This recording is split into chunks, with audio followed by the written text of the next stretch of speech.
David Livingstone அவங்கள பற்றி நம்ம போன வாரத்தில் பார்த்தோம். டேவிட் லிவிங்ஸ்டன் அவங்கள பற்றி ஒரு விசேஷமான ஒரு காரியம் சொல்லணும் அப்படின்னா, முழங்காலே தன்னுடைய ஜீவனை விட்டு தேவனுடைய ராஜ்யத்துக்கு சென்றவர். ஹல்லேலூயா.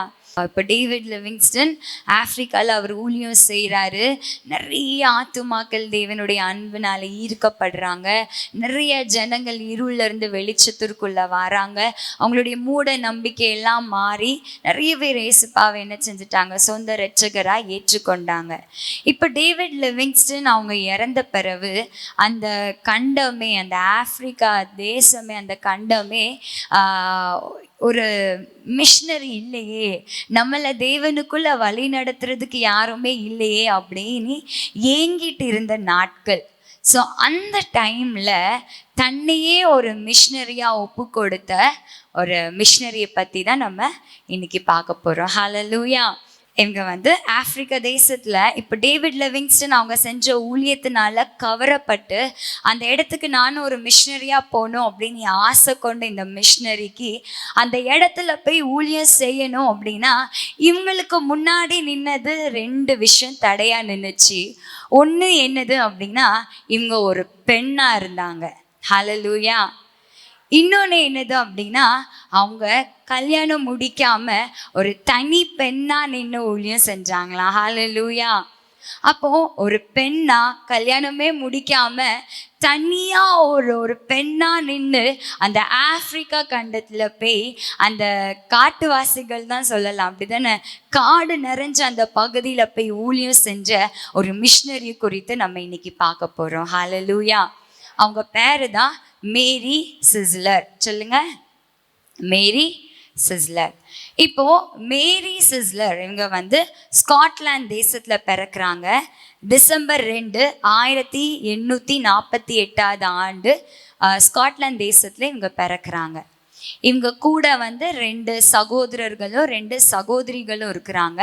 மூத்தது ஒரு அண்ணே, இவங்க 2வது பிறக்கிறாங்க. இவங்களுக்கு பிறகு 2 சகோதரியும் ஒரு சகோதரனும் இவங்களுக்கு இருக்கிறாங்க. இவங்க அம்மா எப்படிப்பட்டவங்கன்னா, ரொம்ப ஆவிக்குரிய ஒரு தாயார். இயேசுப்பாவை ரொம்ப நேசிச்சு அவர் அன்புக்குள்ளேயே தன்னுடைய பிள்ளைங்களை வளர்த்த ஒரு தாயார். இவங்க அப்பா எப்படிப்பட்டவர் அப்படின்னு பார்த்தோன்னா, நல்ல ஒரு குடிகாரன். யாரு? குடிகாரன். அப்போ அப்பா குடிச்சா வீடு எப்படி இருக்கும்? செழிப்பா இருக்கும்னு நினைக்கிறீங்களா? இல்லை. ஒரு கஷ்டமான ஒரு வீடு, ஒரு தரித்திரமான ஒரு சூழ்நிலையில அவங்க என்ன செஞ்சாங்க, வாழ்ந்து வந்தாங்க.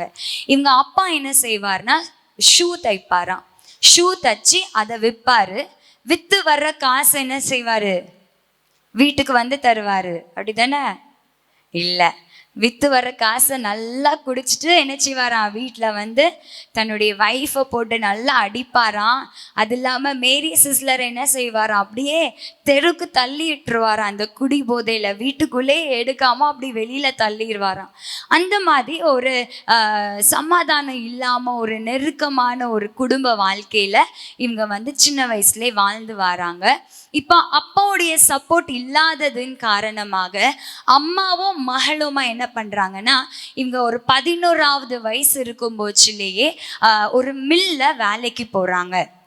டேவிட் லிவிங்ஸ்டன் அவங்கள பற்றி பார்த்தோம்ல, அவங்களும் என்னது, சின்ன வயசுலேயே வீட்டில் வசதி இல்லாததுனால மில்லுக்கு என்ன செய்கிறாங்க, வேலைக்கு போகிறாங்க. அதே ஒரு சூழ்நிலையில தான் இவங்களும் என்ன செய்கிறாங்க, வளர்ந்து வராங்க. இவங்களை கொண்டு ஒரு கஷ்டமான இடத்துல, வசதியே இல்லாத ஒரு இடத்திற்கு இவங்களை அனுப்பணும் அப்படின்னு தேவன் என்ன செய்கிறாரு, சின்ன வயசுலேயே அந்த மாதிரி ஒரு சூழ்நிலையில இவங்களை என்ன செய்கிறாரு, உருவாக்குறாரு. ஹல்லேலூயா. ஹல்லேலூயா. இப்போ 11வது வயசுலேயே அம்மாவும் மகளுமா என்ன பண்ணுறாங்க, ஒரு மில்லுக்கு வேலைக்கு போகிறாங்க. காலையில் 6 மணிலேருந்து ஈவினிங் 6 மணி வரைக்கும் என்ன செய்யணுமா, வேலை செய்யணுமா. அப்படிப்பட்ட ஒரு சூழ்நிலையில் இவங்க என்ன பண்ணுறாங்க, வேலைக்கு போகிறாங்க. அந்த வேலை செய்கிற நேரத்தில் இவங்க என்ன பண்ணுவாங்கன்னா, பக்கத்தில் பைபிள் அப்படியே திறந்து வச்சு பைபிளை வாசித்து என்ன செஞ்சாங்களாம், வேலை செஞ்சுட்டே இருப்பாங்களாம். இவங்களுக்கு ரொம்ப பைபிள் மேலே ஒரு பற்றம், பைபிளை ரொம்ப நேசிப்பாங்களாம். இவங்களை பற்றி சொல்கிற ஒரு காரியம் என்னது அப்படின்னா, நம்மளாம் பைபிள் வாசிக்க ஆரம்பித்த உடனே என்ன ஆகும்? கரெக்டாக சொல்கிறீங்களே, தூக்கம் வரும், அப்படி தானே? உட்காந்து வாசிக்கிற பைபிள் அப்படியே கொஞ்சம் காலை நீட்டி வாசிக்க ஆரம்பிப்போம். அதுக்கப்புறம் நம்ம கீழே நம்மளுக்கு மேலே பைபிள், அப்படியே நம்ம தூங்கிடுவோம். ஆனால் மேரி சிஸ்லர் அவங்கள பற்றி என்ன சொல்கிறாங்க அப்படின்னா, ராத்திரியெல்லாம் என்ன செய்வாங்களாம், பைபிள் வாசிப்பாங்களாம். அந்த பைபிள் வாசிக்கிறதுல முங்கி முங்கி முங்கி தூங்குறதே மறந்துடுவாங்களாம். ஹல்லேலூயா! ஆச்சரியமாக இருக்குதா? அப்போது தூக்கத்தை மறந்து பைபிளை வாசிக்கணும் அப்படின்னா எந்த அளவுக்கு வேதத்தை நேசிச்சிருப்பாங்கல்ல.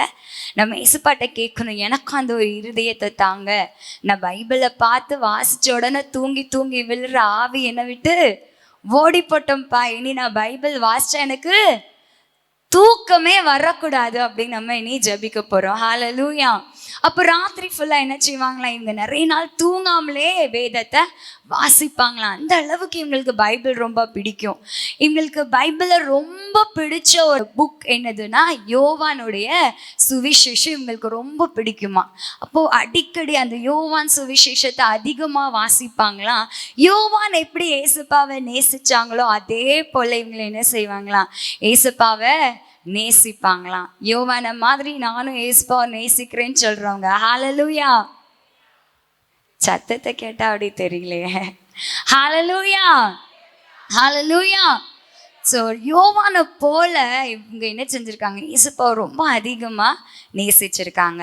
இவங்களுடைய சின்ன பிள்ளையில் உள்ள வாழ்க்கையை பார்த்தோம் அப்படின்னா நல்லா குறும்பு பண்ணுவாங்களாம், ரொம்ப சேட்டை பண்ணுவாங்களாம். இவங்க தெருவில் இவங்க கூட கொஞ்சம் பிள்ளைங்க எல்லாரும் சேர்ந்து ரவுடி மாதிரி என்ன செய்வாங்களாம், அந்த தெருவிலலாம் சுற்றுவாங்களாம். சேட்டைக்கார பிள்ளை அப்படின்னு சொல்கிற அளவுக்கு ரொம்ப குறும்பு பண்ணுவாங்களாம். இவங்க ஒரு நாள் அப்படி தெருவில் எல்லா பிள்ளைங்களுமா சேர்ந்து குறும்பு பண்ணிகிட்டே இருக்கிறத ஒரு விதவை தாயார் என்ன செஞ்சுட்டு இருந்தாங்க, பார்த்துட்டே இருந்தாங்க. அவங்க வீட்டில் இருந்து இதை பார்த்துட்டே இருந்த உடனே இவங்களுக்குள்ள ஒரு பாரம் வந்துச்சு.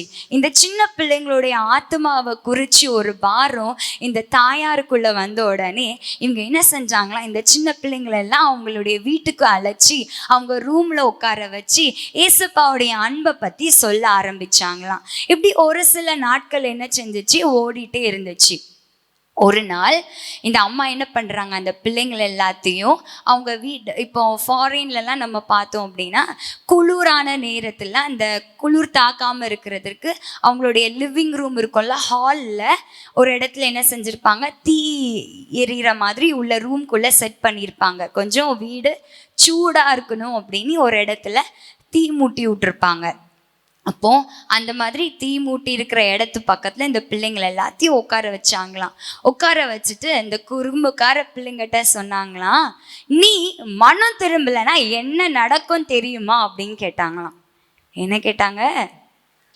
சின்ன பிள்ளைங்க, அதாவது ஒரு 4-5 வயசு 6 வயசு அந்த மாதிரி இருக்கும்போது அந்த சின்ன பிள்ளைங்களெல்லாம் கூப்பிட்டு வச்சுட்டு, நீ மனம் திரும்பலைன்னா என்ன நடக்கும் தெரியுமா அப்படின்னு சத்தத்தை மாற்றி கேட்டாங்களாம். அந்த பிள்ளைங்களுக்குள்ளே என்னாச்சு, ஒரு பயம் வர ஆரம்பிச்சிச்சு.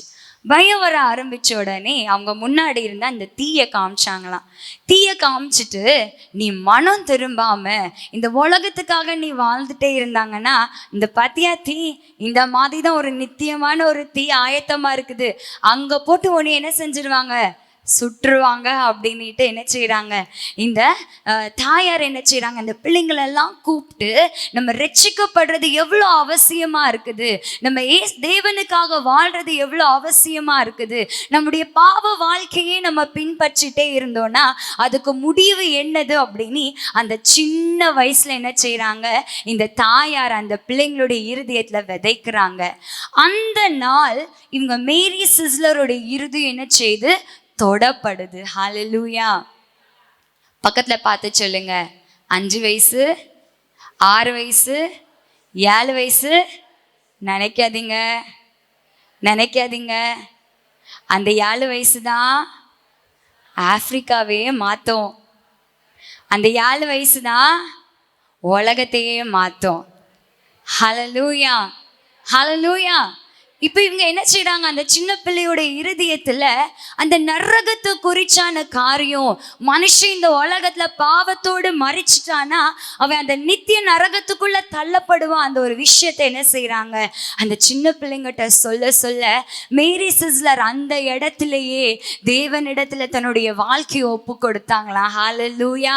அந்த சின்ன வயசுல அவங்க சொன்ன வார்த்தை, அவங்களுக்கு அந்த யோவான் புத்தகம் ரொம்ப பிடிக்கும்ல, அதுல உள்ள வசனம் யோவான் 3:16. தேவன் என்ன செய்றார், தன்னுடைய ஒரே பேரான குமாரனை விசுவாசிக்கிறவன் எவனோ அவன் கெட்டு போகாமல் நித்திய ஜீவனை பெற்றுக்கொள்ளும்படியாக அவரை தந்தருளி இவ்வளவாய் உலகத்தில் அன்பு கூர்ந்தார். இந்த வசனம் அவங்க இருதயத்துக்குள்ள பேச ஆரம்பிச்சிச்சு. மனுஷன் நித்திய நரகத்துக்குள்ள போயிடக்கூடாது, மனுஷன் கெட்டு போயிடக்கூடாது, மனுஷன் இந்த மாதிரி ஒரு நியாய தீர்ப்புக்குள்ள அவன் தள்ளப்பட்டுக்கூடாது. அதுக்காக தேவன் என்ன செஞ்சார், தன்னுடைய ஒரே பேரான குமாரனை கொடுத்தாரே. நான் என்னுடைய ஒரே ஜீவனை கொடுத்தேனா எத்தனை ஆத்துமாக்கள் கெட்டு போகாம அந்த நித்திய ஜீவனை பெற்றுக்கொள்ளணுட்டு அந்த சின்ன வயசுல தன்னுடைய ஜீவனை தேவனுக்காக ஒப்பு கொடுத்தாங்களா. ஹalleluya, ஹalleluya, ஹalleluya. நம்மளுடைய ஒரே ஒரு வாழ்வு நம்ம தேவனுக்காக கொடுக்கும் போதுல எத்தனையோ ஆத்துமாக்கள், எத்தனையோ ஜீவன் நரகத்துக்குள்ள போகாம கெட்டு போகாம நித்திய ஜீவனை அடைந்து கொள்ளும். ஹalleluya, ஹalleluya. இப்போ அந்த இருதயத்திற்குள்ள நான் தேவனுக்காக வாழணும், என்னுடைய ஒரே ஒரு வாழ்வது இயேசுவுக்காக நீ இருதயம் பேச ஆரம்பிக்குது. இதுக்கு இடையில இவங்க அம்மா என்ன செய்கிறாங்க, ஆப்பிரிக்கா தேசத்தை குறித்தான ஒரு பாரத்தை சின்ன வயசுலயே பிள்ளைங்களுடைய இருதயத்துல ஊட்டிகிட்டே இருக்கிறாங்க. அங்கே உள்ள ஜனங்கள் ஏசுப்பாவை இன்னும் அறியலை, நீ இவ்வளோ சின்ன பிள்ளையா இருக்கிறா, அங்கே இருக்கிற சின்ன பிள்ளைங்களுக்கு ஏசப்பானா யாருன்னே தெரியாது அப்படின்னு அந்த சின்ன வயசுல அந்த சின்ன இருதயத்துல ஆப்பிரிக்கா தேசத்துல இருக்கிற சின்ன பிள்ளைங்களை குறித்தான பாரத்தை அம்மா என்ன செய்றாங்க, பிள்ளைங்களுடைய இருதயத்துல ஊட்டிகிட்டே இருக்காங்க. ஹalleluya, ஹalleluya. இப்போ உங்கள்கிட்ட பார்த்து கேட்குறேன், பிள்ளைங்களுடைய இருதயத்தில் என்ன ஊட்டிகிட்டு இருக்கிறோம்?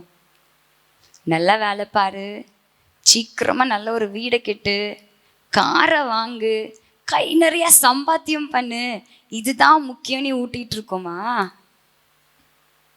இதான் ஊட்டிகிட்டு இருக்குமா?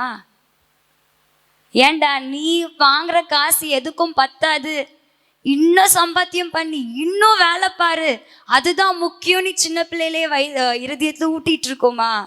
நல்லா படி, நல்லா டாக்டர் ஆகணும், நல்லா இன்ஜினியர் ஆகணும், நீ தாண்டா பெரிய ஆள் ஆகணும், நீ வந்தாலே எல்லாரும் அப்படி எழும்பி உன்னைய பார்க்கணும், அப்படி நீ வாழணும். அப்படியா ஊட்டிட்டு இருக்கிறோம்? அப்படியா ஊட்டிட்டு இருக்கிறோம்? அப்போ தாயா இருக்கிற நம்ம இன்னும் சரியா இல்லை.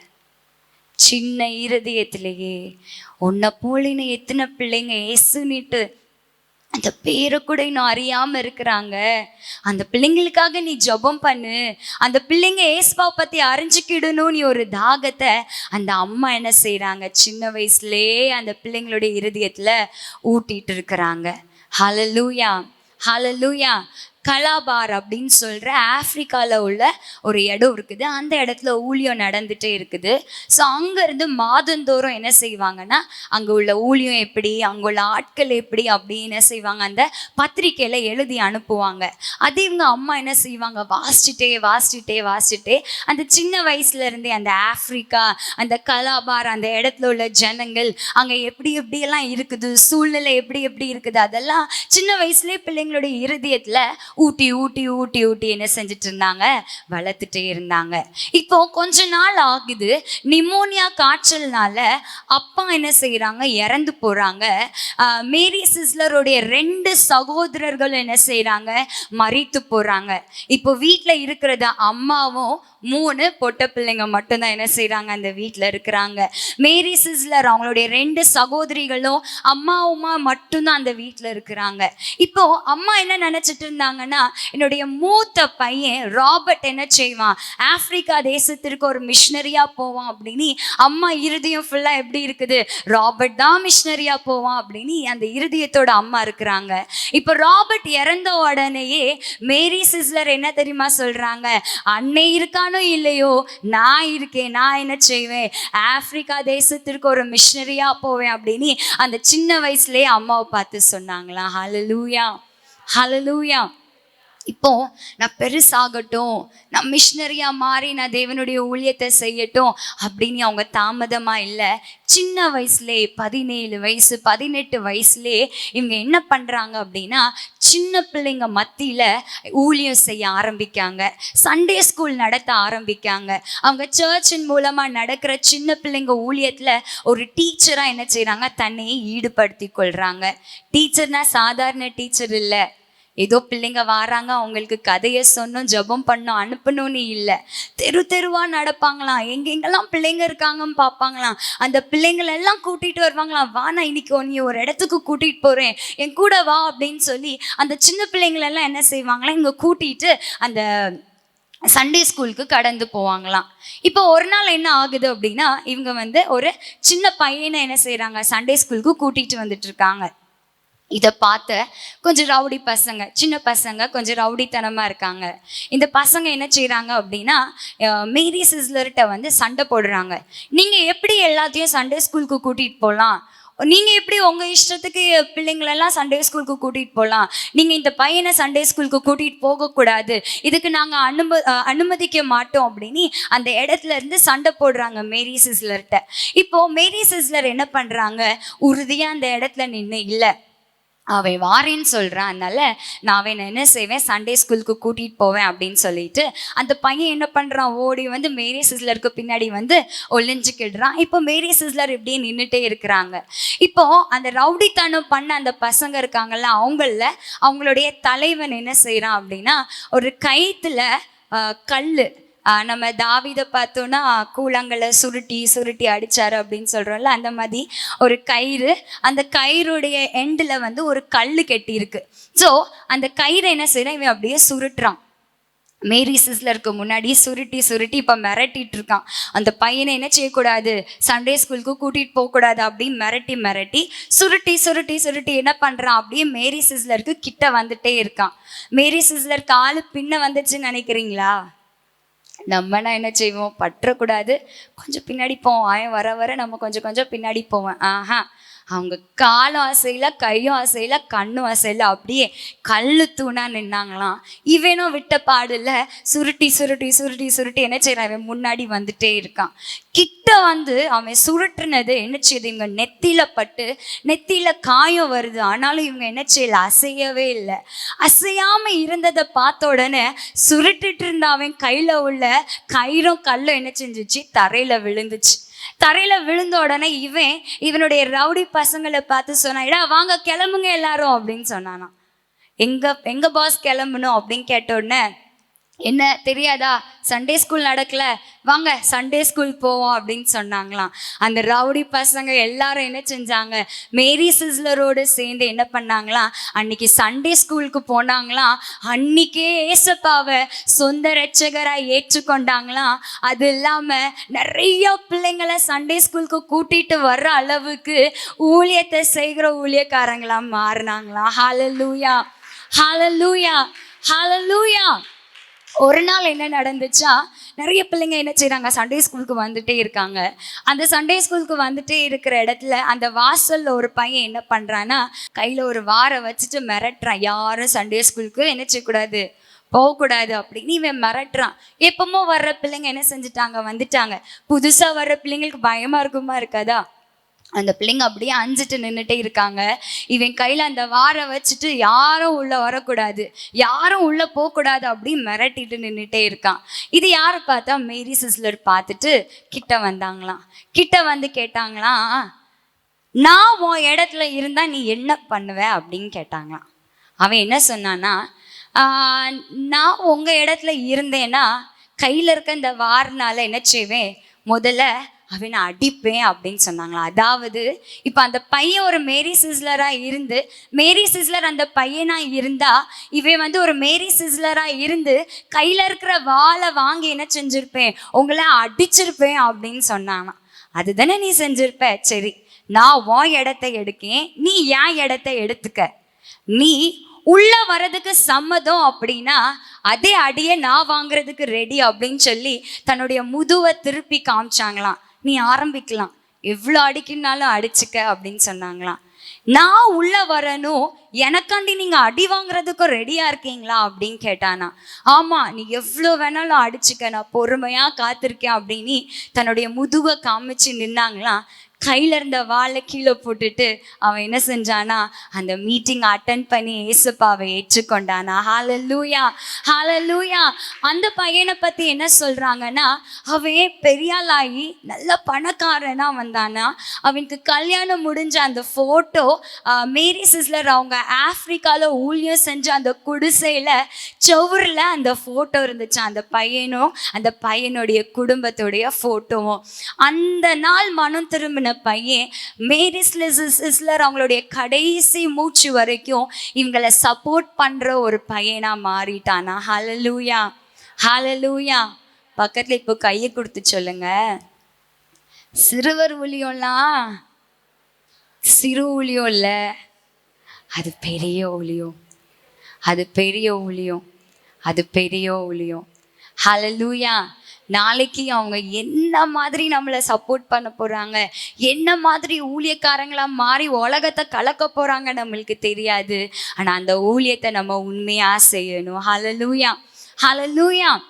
இப்போ மேரி சிஸ்லர் அவங்கள பற்றி என்ன சொல்லுவாங்கன்னா, அந்த அந்த இடத்துல அவங்க தங்கியிருந்த இடத்துல எவ்வளோ ரவுடித்தனம் பண்ணுற பசங்களாக இருந்தாலும் பிள்ளைங்களாக இருந்தாலும் அவங்களுக்கு மேரி சிஸ்லர்னால் அவங்கள ரொம்ப பிடிக்கும் அப்படின்னு சொல்லுவாங்களாம். அப்போ எல்லா பிள்ளைங்களுக்கும் ஃபேவரட் அப்படின்னா மேரி சிஸ்லர். அது இல்லாமல் கஷ்டப்பட்டு வியாதியோடு இருக்கிறவங்க எல்லாரும் மேரி சிஸ்லர் என்கிட்ட வந்து பேச மாட்டாங்களா, அவங்கள நான் பார்க்க முடியாதா, அந்த அளவுக்கு அவங்களுடைய பிரசன்னத்தை அவங்க என்கிட்ட வந்து பேசினா போதும் அப்படின்னு ஆசையா அவங்கள தேடுவாங்க அப்படின்னு சொல்றாங்க. ஹல்லேலூயா, ஹல்லேலூயா. அவங்க வேலை பார்த்த மில்ல அவங்க ஒரு நாள் போல அப்படின்னா அந்த மில்லே ஒன்றும் இல்லாமல் உயிரே இல்லாத மில் மாதிரி இருக்குது அப்படின்னு கூட வேலை செய்கிறவங்களாம் சொல்கிற அளவுக்கு அவங்க தேவனுடைய பிரசன்னத்தை காமிச்சாங்க. ஹல்லேலூயா, ஹல்லேலூயா. இப்போ பக்கத்தில் பார்த்து கேளுங்க, உங்களை என்ன சொல்கிறாங்க, உங்களை என்ன சொல்கிறாங்க, அப்பாடா அந்த கோவக்காரனா இன்னைக்கு வரலை, நல்லதா போச்சு அப்படின்னு சொல்கிறாங்களா? ஐயோ இன்னைக்கு அவன் வரல, இன்னைக்கு அவ வரல, ஆனால் என்ன அமைதியாக இருக்குப்பா அப்படின்னு சொல்கிறாங்களா நம்மளை பார்த்து?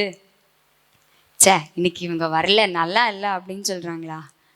ஹல்லேலூயா. குறும்பு பண்ணுறவங்கள தேடுவாங்க, ஆனால் ஆறுதல் இல்லாத அவங்க நம்மளை தேடுறாங்க பார்த்தீங்களா? அதை காட்டிலும் பெரிய பாக்கியமான விஷயம் ஒன்றுமே இல்லை. ஹல்லேலூயா. வாழ்கிறதுக்கு ஒரு நோக்கம் உண்டு, அந்த நோக்கத்தை நம்ம நிறைவேற்றணும். அவங்கள பற்றி எழுதியிருக்கிறதுல என்ன சொல்கிறாங்கன்னா, ஆட்கள் அவங்கள அதிகமாக தேடுறதற்கு காரணம் என்னதுன்னா அவங்க இருதயத்தில் இருந்த தேவ அன்பு, அவங்க இருதயத்திற்குள்ள இருந்த தேவ நேச வைராக்கியம் தான் ஜனங்களை அவங்களுக்கு நேராய் கவர்ந்து இழுத்துச்சு அப்படின்னு சொல்கிறாங்க. ஹல்லேலூயா. நம்மளுக்குள்ள இருக்கிற ஜீவ நீரூற்று அது பாயணும். ஹல்லேலூயா. நம்மளுக்குள்ள இருக்கிற தேவ அன்பு மற்றவங்களை கவர்ந்து இழுக்கணும். ஹல்லேலூயா. அந்த ஒரு பாக்கியத்தை எனக்கு தாங்கன்னு நம்ம கேட்க போகிறோம். ஹல்லேலூயா.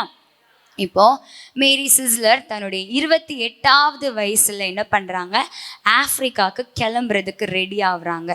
இப்போ அவங்க அம்மா ரொம்ப சந்தோஷமா என்ன செஞ்சுட்டாங்க, அவங்கள அனுப்பி விடுறாங்க. ஏன்னா அவங்களுக்கு சின்ன வயசுல இருந்து என்ன ஆசை, அவங்க வந்து ஆப்பிரிக்கா தேசத்திற்கு மிஷினரியா போகணும் அந்த ஆசை.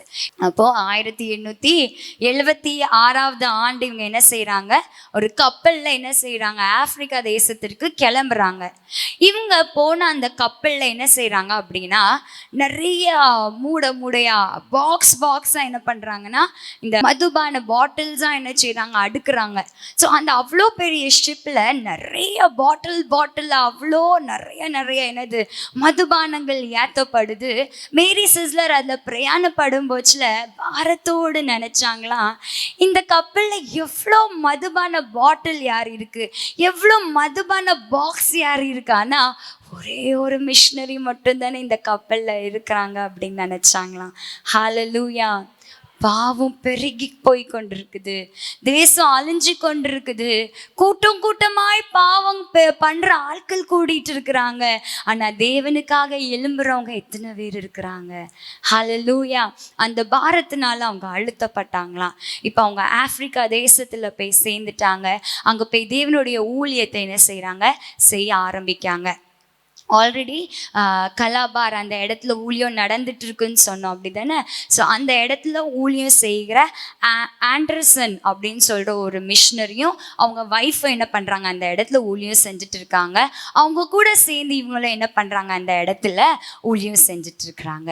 இப்போ அந்த ஆப்பிரிக்கா தேசத்தில் இந்த கலாபார் சொல்கிற அந்த இடத்துல உள்ள ஜனங்கள் தான் மொத்த ஆப்பிரிக்காலேயும் ரொம்ப தரமட்டமாக ஒரு என்ன சொல்ல, ரொம்ப ஒரு வளர்ச்சி இல்லாத ஒரு ஜனங்கள் அப்படின்னா அந்த ஜனங்கள் அப்படின்னு சொல்றாங்க. ஓகேவா.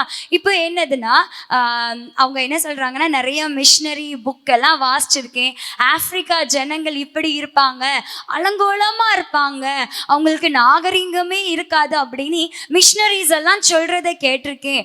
அவங்க ஒருவேளை நம்மளுக்கு அந்த பாரம் வரட்டும் அதற்காக ஏதோ பெருசா பேசுறாங்கன்னு நினைச்சேன். ஆனா அந்த ஆப்பிரிக்கா தேசத்துல போய் கால் வச்ச பிறகுதான் நான் நினைச்சுக்கிட்டேன், அவங்க சொன்னதுல ஒண்ணு கூட பொய் இல்லை.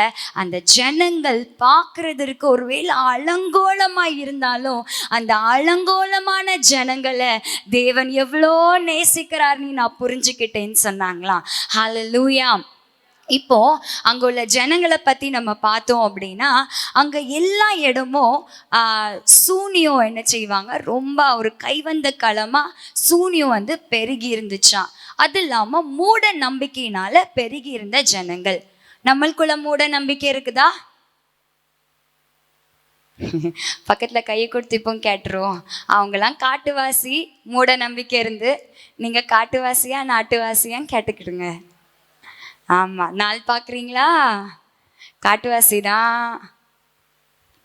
ஆமாம், ராத்திரி இப்படி பண்ணக்கூடாது அப்படி பண்ணக்கூடாது, பணம் வாங்கக்கூடாது கொடுக்கக்கூடாது, அப்படி தானே. ஆமாம், காட்டுவாசியாகவே இருக்கும். இன்னும் மூட நம்பிக்கையில் இருக்கிறோன்னா காட்டுவாசி தான். இன்னும் நம்ம நாட்டுவாசியா மாறலை. சரி, இப்போ அவங்கெல்லாம் அந்த மாதிரி நிறைய மூட நம்பிக்கையை நம்பி இருக்கிற ஜனங்களா இருக்கிறாங்க. இப்போ அவங்களுடைய தலைவன் மறைச்சு போயிட்டான் அப்படின்னா அவங்களுடைய மனைவியை என்ன செய்வாங்களா, நல்லா நீட்டா ராணி மாதிரி ட்ரெஸ் எல்லாம் போட்டுட்டு அவங்கள என்ன செஞ்சிருவாங்களாம், கொன்னுருவாங்களாம். என்ன பண்ணுவாங்க, ராணி மாதிரி ட்ரெஸ்ன்னு சொன்ன உடனே ஏதோ ராஜ மரியாதைன்னு நினச்சிக்கிட்டோம். தலைவன் மறைச்ச உடனே அந்த தலைவனுடைய மனைவியை ராஜ வஸ்திரம் எல்லாம் போட்டுட்டு அவங்கள என்ன செஞ்சிருவாங்களாம், கொன்னுருவாங்களாம். எதுக்கு அப்படின்னா, தலைவன் இனி ஒரு ஆவிக்குரிய உலகத்திற்குள்ள போறான். அந்த இடத்துக்கு போனா தன்னுடைய மனைவி என்ன செய்யணும், உதவி பண்ணணும்ல. அங்கே போய் அவன் தனியாக இருக்க முடியாது அப்படின்ட்டு நினச்சி என்ன செஞ்சிருவாங்களாம், மனைவியை கொன்னுருவாங்களாம். இப்போ அதே மாதிரி ஒரு புருஷன் இறந்து போயிட்டான் அப்படின்னா என்ன செய்வாங்க, உடனே மனைவி என்ன பண்ணிடுவாங்க, கொன்னுருவாங்க. எதுக்கு, மறைச்ச பிறகு உள்ள உலகத்துல அவனை கவனிக்கிறதுக்கு மனைவியும் போனா தானே முடியும் அப்படின்னு அவங்களுக்குள்ள என்னது ஒரு மூட நம்பிக்கை இருந்துச்சு. நம்ம சத்தி அப்படியெல்லாம் சொல்கிறோம். அந்த மாதிரி அந்த ஜனங்கள் என்ன செஞ்சுட்டு இருந்தாங்க, நம்பிட்டு இருந்தாங்க. அந்த காரியம் அந்த இடத்துல நடந்துகிட்டே இருந்து. இன்னும் ஒரு கொடுமையான காரியம் என்னது அப்படின்னா, ரெட்டை பிள்ளைங்க பிறந்தாங்க அப்படின்னா ரெட்டை பிள்ளைங்க தேவனால் பிறந்தவங்க இல்லை, அசுத்த ஆவினால் அவங்க பிறந்திருக்காங்க அப்படின்னு நினைப்பாங்களாம். இங்கெல்லாம் ரெட்டை பிள்ளைங்க அப்படின்னா அப்பாடா ரெட்டை பிள்ளைங்களா அப்படின்னு நம்ம நினைப்போம். அது ஒன்று ஒரே மாதிரி இருக்கா இல்லைன்னா வித்தியாசமாக இருக்கா அப்படின்னு அழகு பார்ப்போம். அந்த இடத்துல அவங்க என்ன செய்வாங்கன்னா, ரெட்டை குழந்தை பிறந்திருக்காங்க அப்படின்னா அசுத்த ஆவினால அந்த பிள்ளைங்க பிறந்திருக்காங்க அப்படின்னு அந்த பிள்ளைங்களை என்ன செஞ்சிருவாங்களாம், கொன்னுருவாங்களாம். கொன்னுட்டு அந்த அம்மாக்கு என்ன செய்வாங்க, விஷத்தை கொடுப்பாங்க. அந்த விஷத்தை அந்த அம்மா குடிக்கணும். குடிச்சிட்டு அந்த அம்மா உயிரோட இருக்கிறாங்க அப்படின்னா அந்த அம்மா தீட்டு இல்லை. அதே இது அந்த அம்மா இறந்துட்டாங்க அப்படின்னா அது தீட்டு உள்ள பெண்ணுனால அந்த பெண் இறந்துட்டா அப்படின்னு அவங்க மூடத்தனமா நம்பிட்டு இருந்தாங்க. ஹல்லேலூயா, ஹல்லேலூயா. ஸோ இந்த காரியம் அதிகமாக அந்த இடத்துல இருந்ததுனால மேரி சிஸ்லர் என்ன பண்ணாங்க, இந்த மாதிரி விஷயங்களுக்கு எதிராய் அவங்க அந்த இடத்துல போரிட்டாங்க. அந்த இடத்துல இந்த மாதிரி பிள்ளைங்களை ஒரு இடத்துல ரெட்டை குழந்தைங்க பிறந்துட்டாங்க அப்படின்னு தெரிஞ்ச உடனே இவங்க என்ன செஞ்சிருவாங்களாம், ஓடி அந்த ரெட்டை பிள்ளைங்களை என்ன செஞ்சிருவாங்களாம், காப்பாற்றி தன்னோட வீட்டில் கொண்டுட்டு வந்து தத்தெடுத்து இவங்களே என்ன செஞ்சாங்களாம், அந்த ரெட்டை பிள்ளைங்களை வளர்க்க ஆரம்பிச்சாங்க. ஹல்லேலூயா, ஹல்லேலூயா. அவங்களுக்குள்ள மூட நம்பிக்கை எப்படி தெரியுமா, ரெட்டை குழந்தை பிறந்திருந்தா வாசல் வழியா வீட்டுக்கு கூட்டிட்டு போக மாட்டாங்களாம். அவங்க வீட்டில் ஒரு சின்னதாக ஒரு ஓட்டை போட்டு அந்த ஓட்டை மூலமாக வேணா உள்ளே கொண்டுட்டு வந்துட்டு அந்த ஓட்டை என்ன செஞ்சிருவாங்களாம், அடைச்சிருவாங்களாம். எவ்வளோ பெரிய மூட நம்பிக்கை பார்த்தீங்களா. கதை ஓடி வந்தா என்ன, வாட்டை ஓடி வந்தா என்ன, எல்லாம் உள்ளதானே வருது. அவங்களுடைய மூட நம்பிக்கை அப்படி. ஸோ அப்படிப்பட்ட ஜனங்கள் மத்தியில் இப்போ ஒரு ரெட்டை குழந்தை பிறந்திருக்கு. இப்போ ஃபார் எக்ஸாம்பிள் யோசிச்சு பாருங்களேன். இப்போ மேரி சிஸ்லர் வந்து இப்போ உட்காந்து சாப்பிட்டுட்டு இருக்காங்க. சாப்பிட்டே இருந்த உடனே அம்மா ஓடுங்க அப்படின்னு சத்தம் கேட்குமா. உடனே சாப்பிட்ட கை கழுவுறோமோ இல்லையோ அந்த கையோட என்ன செஞ்சிருவாங்களாம், ஓடிடுவாங்களாம். எதுக்கு, அந்த பிள்ளைய பாதுகாக்கணும், அந்த தாயை பாதுகாக்கணும். இவங்க ஒரு நிமிஷம் பிந்திட்டாங்க அப்படின்னா 3 உயிரும் என்ன செஞ்சிடும், பலியா போயிடும். அந்த அளவுக்கு அந்த இடத்துல தியாகத்தோடு என்ன செஞ்சாங்களாம், ஊழியம் செஞ்சாங்களாம். ஹல்லேலூயா. அவங்கள எல்லாரும் மா அப்படின்னு கூப்பிடுவாங்களாம். அம்மா நம்ம சொல்கிறோம்ல, ஆஃப்ரிக்காவில் மா அப்படின்னு சொல்லுவாங்களாம். அந்த இடத்துக்கே அவங்கள ஒரு அம்மாவாக பார்த்தாங்க அப்படின்னு சொல்கிறாங்க. ஹல்லேலூயா, ஹல்லேலூயா. காடை பார்க்கல, மேடை பார்க்கல. அவங்கள குறித்து என்ன தெரியுமா சொல்கிறாங்க, அவங்க நாட்டில் இருக்கும்போதுல பக்கத்தில் ஒரு நாய் போனாலும் என்ன செஞ்சிருவாங்களாம், பயந்துருவாங்களாம். நாய் போனா, நாய் கொலைச்சா பயந்துருவாங்க. ஆஃப்ரிக்காவில் உள்ள அந்த ஜங்கிளில், அந்த ஆஃப்ரிக்காவில் இருக்கிற காடில் நாய் பூனையை பார்ப்போமா, கரடி சிங்கம் அந்த மாதிரி பார்ப்போமா, அந்த மாதிரி அனிமல்ஸ் தானே, அந்த மாதிரி மிருகத்தை தான் பார்ப்போம். நம்ம இங்கே ஒரு பாம்பு வந்த உடனே அது ஒரு நூலை மாதிரி இருக்கும், அதுக்கு பாம்பு பாம்பு பாம்பு அப்படின்னு கத்துறோம். அந்த இடத்துல காட்டுக்குள்ள பாம்பெல்லாம் எப்படி இருந்திருக்கோம் யோசிச்சு பாருங்களேன். மலை பாம்பெல்லாம் பார்த்துருக்கோம்ல, அந்த மாதிரி எத்தனையோ பாம்பு அவங்க பார்த்துருப்பாங்க. அவங்க இருந்த வீடெல்லாம் இந்த மாதிரி டைல்ஸ் போட்டு சிமெண்டால் கட்டப்பட்ட வீடு இல்லை, மண்ணுனால அவங்க வீட்டை கட்டியிருந்தாங்களாம். மேலே ஓலைனால என்ன செஞ்சுருந்தாங்க, கூரையை போட்டிருந்தாங்களாம். ஸோ அந்த மாதிரி ஒரு நல்ல ஒரு என்ன சொல்ல, ஒரு தேசத்தில் இருந்த ஒரு பெண், ஒரு நாய் கொலைச்சதுக்கு பயந்த பெண்ணு தேவனுக்காக எதையும் செய்ய துணிறாங்க அப்படின்னா அவங்களுக்குள்ள இருந்த தேவ அன்பு. ஹல்லேலூயா, ஹல்லேலூயா. ஒரு சிங்கத்தை பார்த்தா கூட ஐயோ தானியலோடு இருந்த தேவன் எனக்குள்ள இருக்கிறாரே நீ, அவங்களுக்குள்ள இருந்து என்ன செஞ்சுச்சு, அந்த அன்பு தான் பொங்குச்சு. ஹல்லேலூயா, ஹல்லேலூயா. சின்ன சின்ன விஷயத்துக்கு பயப்படுறவங்க தேவனுக்குரிய காரியங்கள்ல அவங்க பயந்ததே இல்லை, தீவிரமா நின்னாங்க அப்படிங்க அவங்கள பத்தி சொல்றாங்க. ஹல்லேலூயா, ஹல்லேலூயா. இந்த மாதிரி அவங்க என்ன செஞ்சாங்க, அந்த இடத்துல போய் தன்னுடைய 66 வயசு வரைக்கும் என்ன செஞ்சாங்களாம், அந்த இடத்துல தேவனுடைய ஊழியத்தை செஞ்சாங்க. கிராமமாக நடந்தாங்க, காடு மேடும் பார்க்கல. ஒரு பெண்ணாக இருந்து என்ன செஞ்சாங்க, எங்கெல்லாம் போக முடியும், யாரெல்லாம் பார்க்க முடியுமோ பார்த்து தேவனுடைய ஊழியத்தை செஞ்சாங்க. ஹல்லேலூயா. தேவனுக்கு ஆண் என்றும் இல்லை, பெண்ணென்றும் இல்லை. அவருக்கு தேவை அவருடைய அன்பினால நிறைஞ்சிருக்கிற ஒரு இருதயம் மட்டும்தான். ஹல்லேலூயா, ஹல்லேலூயா. ஒரு தனி பெண்ணை கொண்டு ஒரு காட்டுக்குள்ள தேவனுடைய ராஜ்யம் கட்டப்பட முடியும் அப்படின்னா, உங்களையும் என்னையும் கொண்டு தேவன் பெரிய காரியத்தை செய்கிறதற்கு அவர் சர்வ வல்லமை உள்ளவராக இருக்கிறார். ஹல்லேலூயா, ஹல்லேலூயா, ஹல்லேலூயா. ஒரு நேரம்லாம் அவங்க வீடு என்ன செஞ்சுட்டு அங்கே உள்ள காத்தடிச்சதுனால இடிஞ்சு விழுந்துச்சு அப்படின்னு சொல்கிறாங்க. நிறைய நேரம் வியாதினால் பாதிக்கப்பட்டிருந்தாங்க. எழும்புறதுக்குள்ள பலன் இல்லாமல் அவங்க படுக்கையில் இருக்கிற நேரத்தில் கூட யாரோ ஒரு மனுஷன் இறந்துட்டான் கேள்விப்பட்ட உடனே தன்னுடைய வியாதிப்பட்ட சரீரத்தை பொறுப்பெடுக்காம ஓடுனாங்களாம். எதுக்கு? அவங்க மனைவியை பாதுகாக்கணுமே, பிறந்திருக்கிற குழந்தைய பாதுகாக்கணுமே அப்படின்னு இவங்க என்ன செய்கிறாங்க, நிறைய இடத்துல ஓடி ஓடி தேவனுடைய ராஜ்யத்தை கட்டுனாங்க. உடைக்கப்பட்டிருக்கிற பெண்களுக்கு அவங்க ஆறுதலாக இருந்தாங்களாம். எங்கேயாவது ஒரு 2 மனுஷன் சண்டை போடுறான்னு தெரிஞ்ச உடனே இவங்க என்ன செஞ்சிருவாங்க, அந்த இடத்துக்கு ஓடி போயிடுவாங்க. 2 கூட்ட ஜனங்கள் சண்டை போடுறாங்கன்னு தெரிஞ்ச உடனே நம்மளுக்கு நாகரிகம் இருக்குது, நாகரிகம் இல்லாத நாகரிகம் இருக்கிற நம்மளே எப்படி சண்டை போடுறோம்? எப்படி சண்டை போடுறோம்? கொஞ்சம்னா முடி கைக்கு வந்துடும், இல்லை கொஞ்சம்னா ஃபோனை தூக்கி வீசிடுதோம், என்னெல்லாமோ நம்ம பண்ணுறோம். அப்போது நாகரிகமே இல்லாதவங்க சண்டை போட்டால் எப்படி இருக்கும்? மிருகத்தனமாக இருக்குமா இல்லையா? அப்போ நாகரிகமே இல்லாத 2 கூட்ட ஜனங்கள் சண்டை போடுறாங்கன்னு கேள்விப்பட்ட உடனே இவங்க என்ன செஞ்சிருவாங்களாம், அந்த இடத்துக்கு போயிடுவாங்களாம். அந்த இடத்துல போய் நியாயத்தை பேசுவாங்களாம். ஒருத்தரும் இவங்களுக்கு எதிராய் பேசுறது இல்லையா? ஹல்லேலூயா. அந்த ஒரு கிருபை இவங்களுக்குள்ள இருந்துச்சு. இந்த இடத்துல ஒரு பிரச்சனை இருந்தாலும் ஒரு சமாதானத்துக்குரிய ஒரு பாத்திரமாய் தேவன் இவங்களை எடுத்து பயன்படுத்தினார். ஹல்லேலூயா. ஒரு மேரி சிஸ்லரை சமாதானத்துக்குரிய பாத்திரமா தேவனால பயன்படுத்த முடியும்னா உங்களையும் என்னையும் கொண்டு தேவன் பயன்படுத்த முடியுமா இல்லையா? ஹல்லேலூயா. இப்போ கொஞ்சம் கையை கொடுத்து சொல்லுங்க, நீங்க போற இடத்துல காட்டு தீ இன்னும் காடா எரியக்கூடாது. ஆமா, நீங்க போற இடத்துல காட்டு தீ ஒன்றும் இல்லாமல் போயிடணும். புரியுதா? புரியுதா? நல்லா கேட்டுக்கிடுங்க, புரியுதுல? ஆமாம், ஹல்லேலூயா. நம்ம சமாதானத்துக்கு ஏதுவான பாத்திரங்கள், சமாதானம் பண்ணுகிறவர்கள் பாக்கியவான்கள், அவர்கள் தேவனுடைய புத்திரர் எனப்படுவார்கள். நான் ஏசப்பா பிள்ளைன்னு சொன்னா காணாது, சமாதானம் பண்றவர்களா நம்ம இருக்கணும். ஹல்லேலூயா, ஹல்லேலூயா.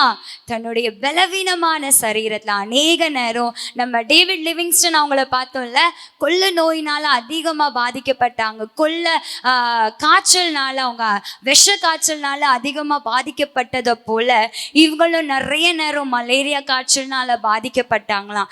இவங்களுடைய தலையில கட்டிகளா வந்திருந்தான். கடைசி காலத்துல இவங்க தலையில நிறைய கட்டியா வந்திருந்தான். கட்டியா வந்து இவங்களுடைய தலையில இருக்கிற முடியே இல்லாத அளவுக்கு வழுக்கு விழுந்துட்டா அப்படின்னு சொல்றாங்க. ஸோ அவங்க அந்த சின்ன வயசுலயே அவங்க ஒரு வயசான அவங்க தோற்றத்தை பெற்றுக்கொள்ற அளவுக்கு இவங்களுடைய சரீரம் அந்த இடத்துல போய் அங்க உள்ள வியாதினால அடிக்கடி பாதிக்கப்பட்டு இருந்தாங்க. ஆனா அவங்க ஓடின ஓட்டத்தை அந்த வியாதி நிறுத்த முடியல அப்படின்னு சொல்றாங்க. ஹல்லேலூயா, ஹல்லேலூயா. அவங்களுக்குள்ள எரிஞ்சிருந்த அந்த தேவ வைராக்கியம் ஒரு தனி பெண்ணாய் அந்த காட்டுக்குள்ள தன்னுடைய 66வது வயசு வரைக்கும் பலவீனமான சரீரமாய் இருந்தா கூட ஓட வச்சுச்சு. ஹல்லேலூயா. அப்படி இருக்கிற இடத்துல எல்லாரும் எழும்பலாமா? இருக்கிற இடத்துல அப்படி எல்லாரும் எழும்பலாமா? அவங்க நிறைய ரெட்டை குழந்தைகளை அவங்க தத்தெடுத்தாங்க. ரெட்டை குழந்தைகளை தத்தெடுத்து அவங்க வளர்க்கும் போச்சுல எங்கேயாவது ஊழியத்திற்கு போயிட்டாங்க அப்படின்னா திரும்பி வந்து பார்த்தாங்கன்னா சில ரெட்டை குழந்தைகள் இருக்க மாட்டாங்களாம். அவங்கள கூட பிடிச்சு கொன்னுருவாங்களாம். அப்படிப்பட்ட ஜனங்கள் மத்தியில தன்னுடைய ஜீவனை துச்சமா வச்சு ஊழியம் செய்ய ஒரு மேரி சிஸ்லரால முடியும் அப்படின்னா நம்ம தேவனுக்காக என்ன செய்கிறோம்? நம்ம தேவனுக்காக என்ன செய்கிறோம்? நம்ம தேவனுக்காக என்ன செய்றோம்? மனுஷனை கொன்னு அந்த மனுஷனுடைய மந்தவோட வச்சு தேவர்களுக்கு ஆராதனை செய்கிற அந்த கூட்ட ஜனங்கள் மத்தியில ஒரு தனி பெண்ணாய் நின்று தேவனுடைய அன்பை அவங்களால பகிர முடிஞ்சிச்சு அப்படின்னா நீங்களும் நானும் என்ன செஞ்சு கொண்டிருக்கிறோம்? என்ன செஞ்சு கொண்டிருக்கிறோம்? சொல்லலாமா? தகப்பனே, ஒரு மேரி சிஸ்லருடைய இருதயத்திலிருந்து உங்க அன்பு எப்படி நதியாய் பாய்ந்ததோ அதே போல எனக்குள்ள இருந்து அந்த ஜீவ நதி பாயட்டும் அப்பா. என்னை சுற்றி இருக்கிற ஜனங்கள் எவ்வளோ கடினமா இருந்தாலும் அவங்க உங்க அன்பை அறிந்து கொள்ளுகிற விதத்துல எனக்குள்ள இருந்து உங்க சாயல் வெளிப்படட்டும்னு கேட்கலாமா? எனக்குள்ளே ஜீவ ஊற்று, அது வச்சாது ஒரு நாளும். எனக்குள்ளே ஜீவ ஊற்று, அது வச்சாது ஒரு நாளும். என் பாத்திரம் நிரம்பி நிரம்பி வழிகின்றது, வழிந்து ஓடுகின்றது. என் பாத்திரம் நிரம்பி நிரம்பி வழிகின்றது, வழிந்து ஓடுகின்றது. தகப்பனே உமக்கு நன்றி அப்பா, தகப்பனே உமக்கு நன்றி அப்பா. எத்தனையோ மிஷனரிகளை குறித்து நாங்க பார்த்துட்டோம்ப்பா. அவங்க இந்த உலகத்துக்காக வாழாம உங்களுக்காக வாழ்ந்ததுனால அப்பா நீங்க அவங்களை எவ்வளவு கனப்படுத்தி வச்சிருக்கிறீங்கப்பா. ஒரு கோதுமை மணியாக பூமியில விதைக்கப்படுறதுக்கு தன்னை ஒப்பு கொடுத்ததுனால இன்னைக்கு எத்தனையோ ஆத்துமாக்கள் அந்த நரக ஆக்கினைக்கு தப்புவிக்கப்பட்டு நித்திய ராஜ்யத்தை சுதந்திரித்து இருக்காங்கப்பா. அப்பா எங்க வாழ்க்கையை ஒப்பு கொடுக்குறோன்னு சொல்லுங்களேன். எங்க வாழ்க்கையை ஒப்பு கொடுக்குறோம்ப்பா. கரத்தை இருதயத்துல வச்சு சொல்லுங்க. தகப்பனே, தகப்பனே, உங்களுடைய ஒரே பேரான குமார நீங்க கொடுத்தீங்கப்பா. என்னுடைய ஒரே வாழ்க்கையை நான் தாரேன்னு சொல்லுங்க. என்னுடைய ஒரே ஒரு வாழ்வு அது உமக்காக. என்னுடைய ஒரே ஒரு வாழ்வு அழிந்து கொண்டிருக்கிற ஆத்துமாக்களுக்காக. என்னுடைய ஒரே ஒரு வாழ்வு உம்முடைய சித்தத்தை இந்த பூமியில செய்யும்படியாக. தகப்பனே உமக்கு நன்றி அப்பா. தரை மட்டும் தாழ்த்தி உங்க கரத்துல தருகிறோம். இயேசுவின் மூலம் ஜெபிக்கிறோம் நல்ல பிதாவே. ஆமேன், ஆமேன்.